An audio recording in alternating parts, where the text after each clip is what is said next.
Assalamualaikum warahmatullahi wabarakatuh. Perkenalkan, nama saya Muhammad Novel Abadi, mahasiswa Universitas Diponegoro Program Studi Ilmu Gizi. Yang hari ini mudah-mudahan akan membagikan mungkin beberapa ilmu yang bisa dibagikan kepada teman-teman yang sedang menonton saat ini. Jadi stay tune terus ya. Nah, kali ini kita bakal bahas apa sih? Kali ini kita bakal bahas imun. Dimana kita nggak cuma bahas tentang pengertiannya aja ya, tapi kita juga bahas gimana cara meningkatinnya, penyakit-penyakit apa aja yang terjadi apabila kita tidak bisa menjaga sistem imun kita. Selain itu juga kita bakal banyak mendalami terkait penyakit-penyakit tren saat ini yang berhubungan dengan imun seperti itu.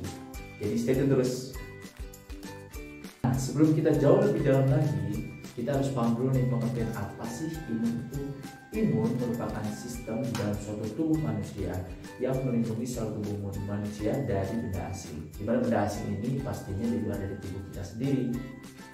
Respon dari imun kita sendiri apabila ada sesuatu benda asing yang masuk ke dalam tubuh kita, yaitu biasanya penyakit mungkin demam atau terjadi peradangan seperti itu merupakan respon dari imun kita apabila ada benda asing yang masuk ke dalam tubuh kita.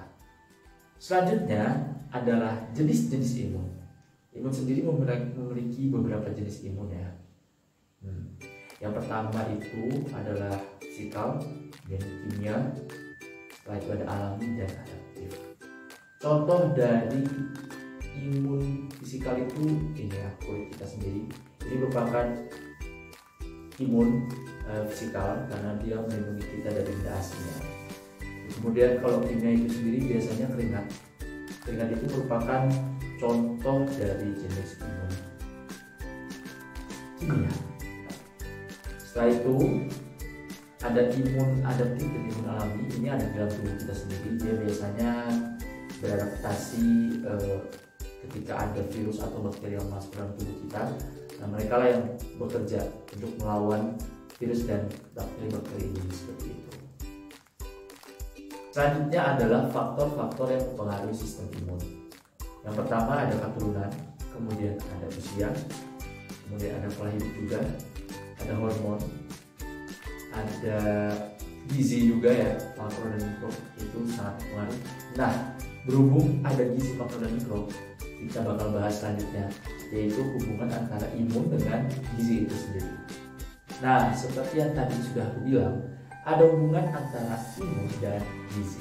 Tapi sebelum masuk ke situ, kita harus paham dulu dan mengulang kembali gizi itu apa sih?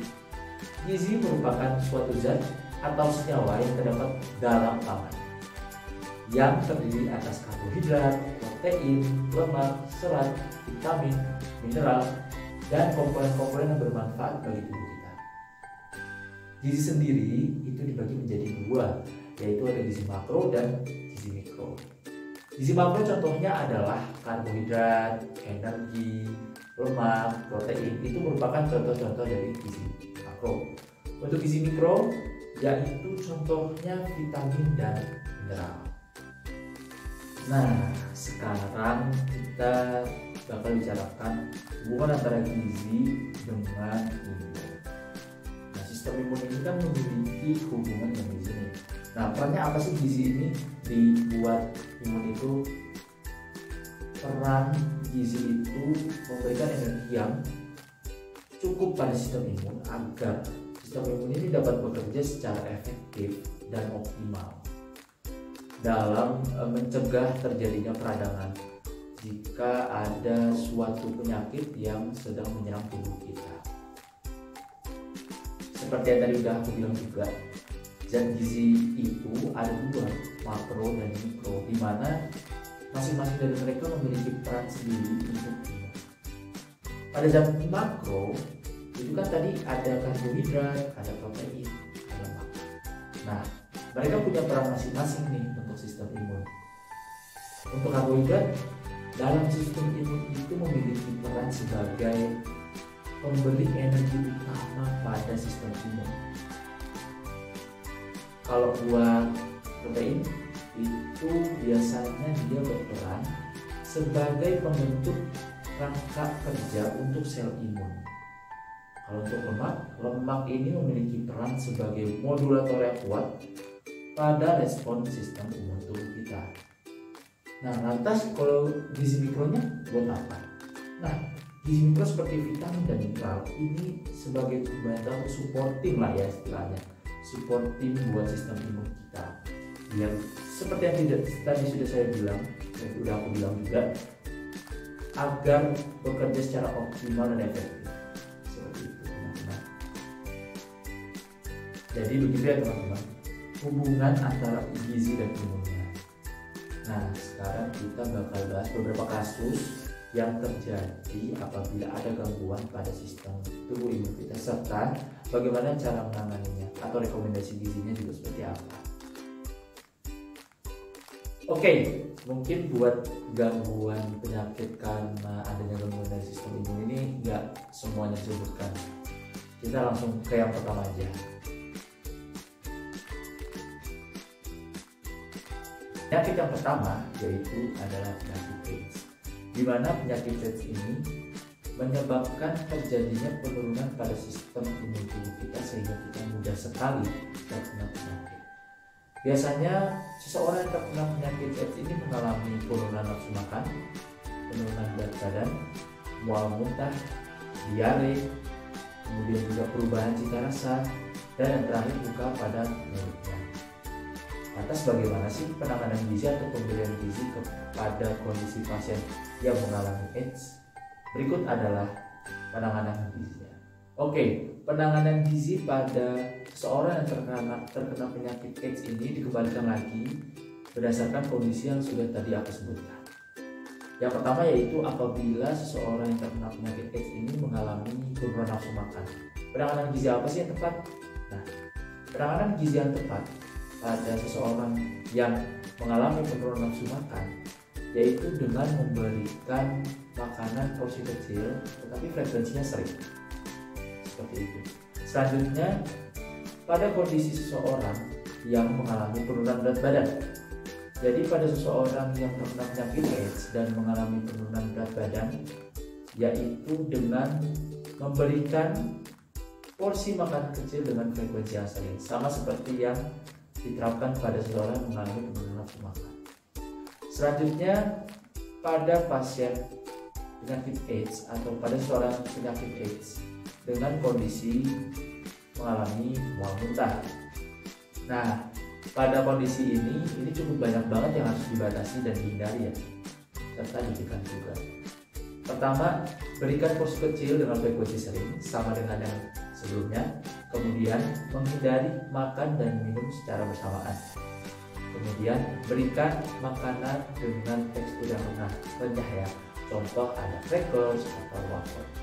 Kemudian batasi makanan berlemak tinggi, contohnya ada daging dengan kulit, ada juga mungkin makanan yang bersantan ya, seperti itu dibatasi dulu. Dan yang terakhir, batasi makanan dengan beraroma tajam karena sangat memancing sekali untuk mual dan muntah, seperti itu. Berikutnya adalah cara menangani gizi pada seseorang yang terkena penyakit AIDS dengan kondisi diare. Yang pertama yaitu berikanlah buah rendah serat, contohnya pisang. Kemudian batasi makanan berlemak tinggi serta minum-minuman atau makanan yang manis. Kemudian banyak berikan air minum. Kemudian juga batasi makanan dengan bumbu yang beraroma tajam. Kemudian berikan makanan dengan porsi kecil dengan frekuensi sering. Kemudian hindari produk atau olahan yang berbahan susu. Dan terakhir adalah batasi asupan kopi. Nah, selanjutnya adalah pasien penyakit AIDS yang memiliki kondisi perubahan cita rasa pada makanan. Nah, cara menanganinya itu yaitu dengan memberikan tambahan bumbu pada makanan yang akan disajikan. Kemudian hindari makanan kaleng serta makan dengan kondisi dan lingkungan yang nyaman, seperti itu. Yang terakhir yaitu penanganan gizi pada seseorang yang terkena penyakit AIDS dengan kondisi luka pada mulut. Yang pertama yaitu berikanlah makanan dengan bentuk lunak atau lunak. Kemudian batasi minuman atau bahkan hindari minuman yang mengandung asam atau minuman-minuman asam. Kemudian juga berikan kuah pada makanan. Dan yang terakhir yaitu makan dan minum pada suhu ruangan. Jadi penanganan gizi AIDS atau seseorang yang kena penyakit AIDS itu bergantung kembali kepada kondisi seperti itu teman-teman. Kita lanjut kepada penyakit kedua.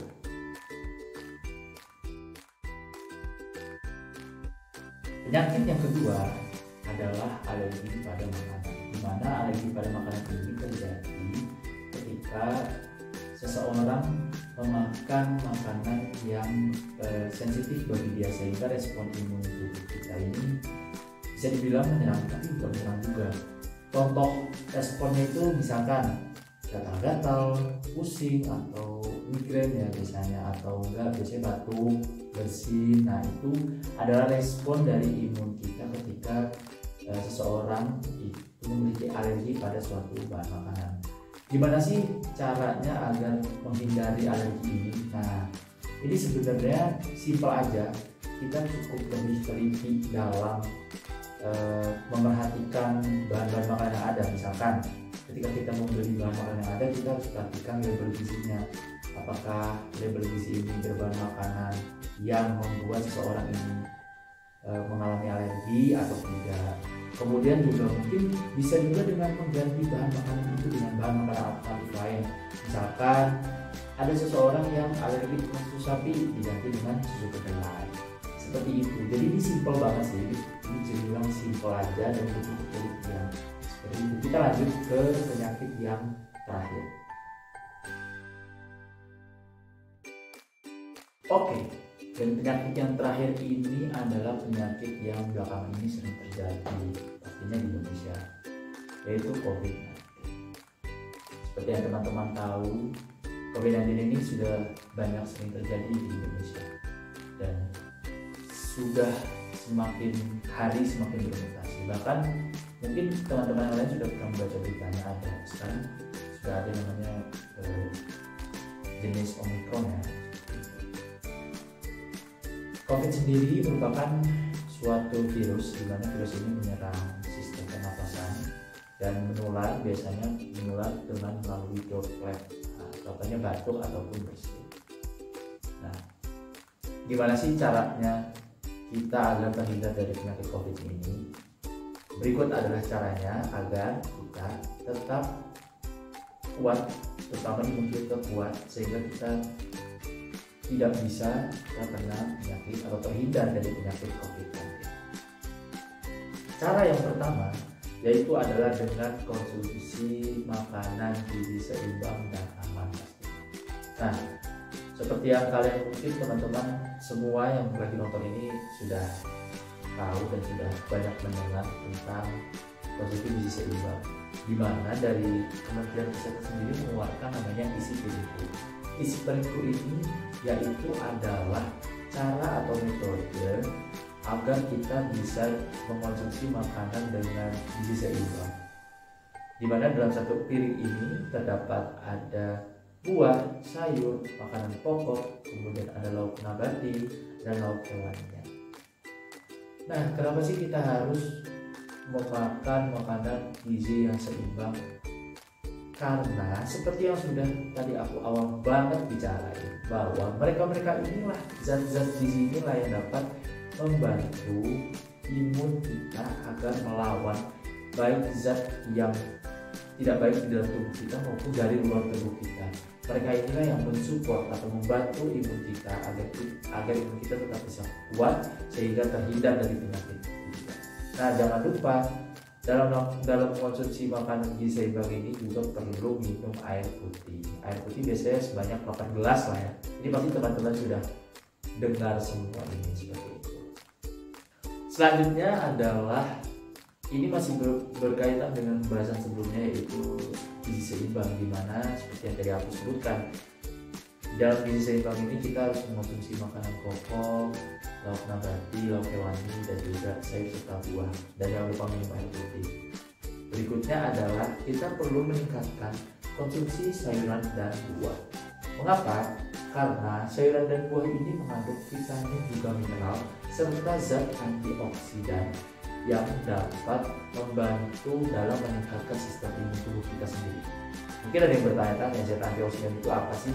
Zat antioksidan ini merupakan penangkal dari senyawa-senyawa yang buruk bagi tubuh kita, baik itu dari luar maupun di dalam tubuh kita sendiri. Kita mulai dari sayuran. Sayuran beraneka ragam sekali warnanya, ada yang warna hijau, ungu, merah, putih, dan lain-lain. Dan warna oranye yang biasanya. Nah, tiap sayuran berwarna ini memiliki fungsi dan peran masing-masing. Aku ambil contohnya dua. Contohnya itu misalkan sayuran hijau. Sayuran hijau ini baik sekali dalam dia berfungsi sebagai memproduksi sel darah. Kemudian ada sayuran warna kuning atau oranye, ini berfungsi dalam meningkatkan kualitas penglihatan kita. Dimana yang pasti tujuan dari adanya sayuran dan buah ini dan harus peningkatan sayuran ini karena itu tadi meningkatkan sistem imunitas kita. Kemudian kita berlanjut pada buah, dimana buah sendiri ini juga beraneka ragam sekali warnanya dan tiap peran masing-masing buah sesuai warna ini ada sendiri perannya. Buah dan sayur ini mengandung vitamin A, D, E, K, dan vitamin yang lainnya. Di mana vitamin-vitamin ini memiliki peran tersendiri, yaitu sebagai tadi zat antioksidan, sehingga sangat penting bagi kita sendiri untuk meningkatkan konsumsi sayuran dan buah, terutama pada saat pandemi seperti ini. Memang aku akui konsumsi sayur dan buah ini cukup bisa dibilang rumit ya apabila tidak dibiasakan. Nah, mulai sekarang mungkin teman-teman yang lagi nonton bisa mulai membiasakan diri nih mengkonsumsi sayuran dan buah. Karena apa?